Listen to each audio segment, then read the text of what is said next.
Before the dark times, before the Disney Empire, there was once a TV show that helped flesh out the gap between episodes 2 and 3. Star Wars: The Clone Wars. A conflict that was only briefly mentioned way back in the original film, but when the time came to have it portrayed on the big screen, only showed us the very beginning and very end of it all. The show went on to have 7 seasons with overwhelmingly positive reviews from fans and critics alike, and gave us a whole new appreciation for the prequel trilogy, long before the Disney sequels did that as well. But what I want to know is, do the games hold up to that same standard? Star Wars games are infamous for diving into pretty much every game genre there is, with mixed results, so let's see what the Clone Wars games have in store for us. First up is Star Wars: The Clone Wars Lightsaber Duels, appropriately at the same age rating as Medal of Honor Frontline. This game lets you take part in all the lightsaber duels from the 2008 movie, as well as from season 1 of the show.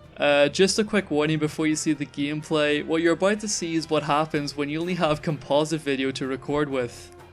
Disgusting, I know. What we have here is a typical 3D fighter, with each character having their own unique moves and abilities. The character roster is what you would expect, with the story mode having you rotate between Anakin, Ahsoka and Obi-Wan in different scenarios, facing off against Ventress, Dooku and Grievous. The reason this game is exclusive to the Wii is because it relies entirely on motion controls for combat, with the nunchuck being used to move around. The game's tutorial is split up into 4 sections, which means there's probably more to it than just waggling the controller. The basic attack are swiping the controller left to right, upwards, downwards, and even in a stabbing motion, and the game picks up on this surprisingly well. There's even more advanced mechanics like parrying, which is done by swinging your lightsaber in the opposite direction of your opponent and being able to use the force to throw stuff. And on top of that, each character has 5 unique combos. Yeah, the fighting game community is really missing out on this one. The game uses the classic system of 2 knockdowns to win, although it's not made obvious from the start since there's no visual counter. After the first round, the level transitions to a new area, even if you lost that round, so sometimes it confused me into thinking I was progressing in the fight but was actually losing. The level transitions though help to offer different playing fields, going from a more open area to one that's very narrow, for example. There's also a ton of individual dialogue depending on which 2 characters there are, which is something I don't think we saw a lot of in traditional fighters until Marvel vs. Capcom 3, and even then that was only in the intros, while in this game the characters are taunting each other throughout the fight, and some of them are genuinely funny.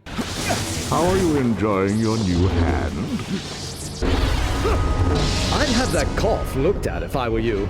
Of course, having the original cast from the TV show here is a nice bonus, but in terms of the amount of content you're getting here, it falls really short. Like a 1-hour story mode short. And that's including the 15 minutes I spent in tutorials. The only extra features being a free play mode that has extra unlockable characters like Master Windu, Kit Fisto and Plo Koon. There's also a multiplayer, if you could ever convince anyone to play that with you. Guess who didn't? Overall, Lightsaber Duels feels like at least some effort was put into it to make it more than just a shameless cash-in, but at the same time they put just the bare minimum content in my opinion. Plus I managed to run into more than one glitch during my only 40-minute playthrough, with one forcing me to restart the whole level. Up next is Star Wars: The Clone Wars Jedi Alliance for DS. Okay, maybe not. Unfortunately, this is one of the few games on DS that flat out refuses to work on an emulator, but from watching some gameplay on YouTube, it almost feels like a blessing. Apparently everything in the game revolves around the stylus, meaning combat boils down to mindlessly tapping the screen, making it get boring really quickly. But we're not out of the woods yet, as the next title, Star Wars: The Clone Wars Republic Heroes, has 2 different versions. The console version we'll take a look at in a minute, but let's quickly check out the DS port. It starts out promising enough, with video footage from the TV show. Yeah, it's compressed to hell, but it's still a nice touch. Anyway, how does the game look? Nice one, General. Just glad I can help.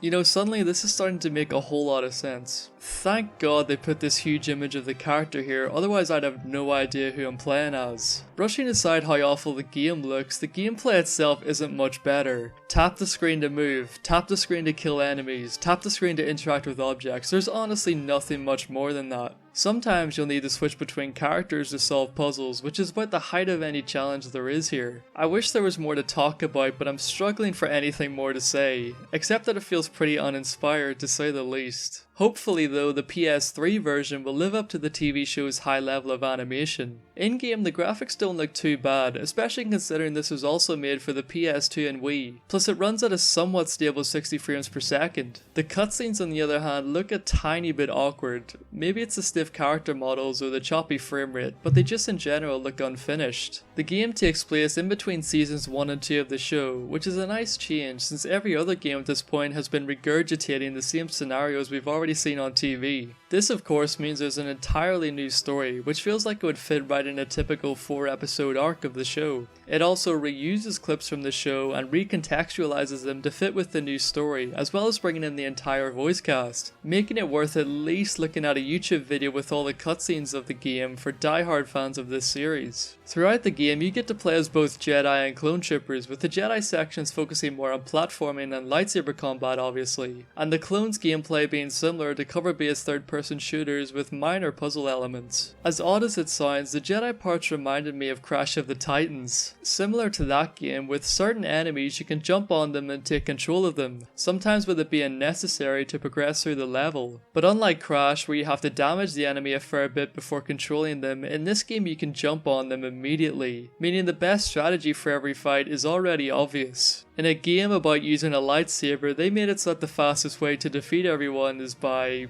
not using the lightsaber. Even in one part where Anakin and Ahsoka are ambushed by Magna guards, the only way to beat them is to just jump on them and press triangle over and over, or wait for them to kill themselves. There's also a heavy emphasis on platforming, sometimes even entire levels are just mindlessly wall jumping and swinging from poles. It certainly doesn't help when the game decides seemingly at random whether your jump connects to the next platform or not, and even the AI can struggle on the most basic parts. The clone trooper sections, while not exactly flawed as when playing as the Jedi, are just a bit dull by comparison. It's like the game wants you to use cover and play smart, but there's literally zero tension during droid encounters, since if you die, you'll respawn at one of the level's many checkpoints with no penalties whatsoever, unless you care about the points. The only thing stopping you from running from the start of the level to the end are the small Ratchet and Clank ring puzzles, which can all be solved in a few seconds tops. Republic Heroes is nothing special, and I'm aware that probably everyone is shocked by that statement, but it just feels bland with its terrible combat and platforming, which is what you spend most of the game doing. Now I'm at the point where I feel genuinely blessed to see that the next game is LEGO Star Wars 3 The Clone Wars. The LEGO games had dominated the late 2000s, and despite all of them being basically the same thing with a different theme, there was an undeniable charm to these titles that's kind of hard to explain to anyone who didn't grow up with them. Getting to replay this game that I literally haven't played in 10 years was a treat, and it's only made me look forward to the Skywalker saga even more. The game starts off with the Geonosian arena from Attack of the Clones, showing what a true next-gen LEGO game looks like when you compare it to the original version. From here, the story splits into 3 campaigns focusing on one of the main villains. One of the game's biggest additions this time is a more open-ended ground battle mode, tasking you with capturing command posts and using different vehicles to damage certain objects. Now obviously this isn't some Battlefront 3 we're dealing with here, but it shows that TT Games were willing to try something new. The other levels consist of the main story arcs from seasons 1 and 2 of the show, while the devs inject their own jokes and gags similar to how the movies have been done. And once again, the original voice cast are all here, except since actual dialogue wouldn't become the norm until a year later with LEGO Batman 2, here it feels like a wasted opportunity to bring them back in just to make grunts.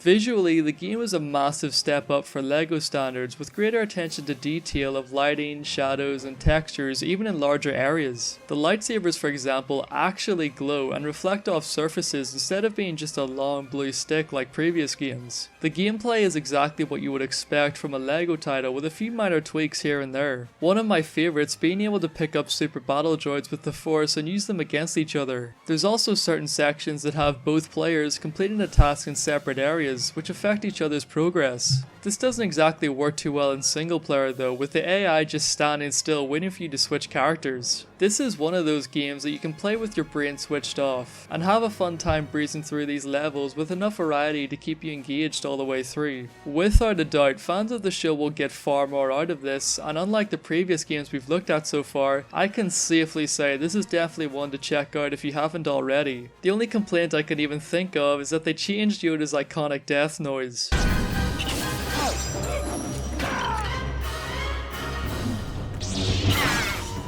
Alright, the last game on the list here is Disney Infinity 3.0.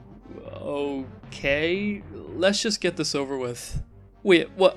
Ninja Theory? The guys behind the Devil May Cry reboot, what the hell are they doing here?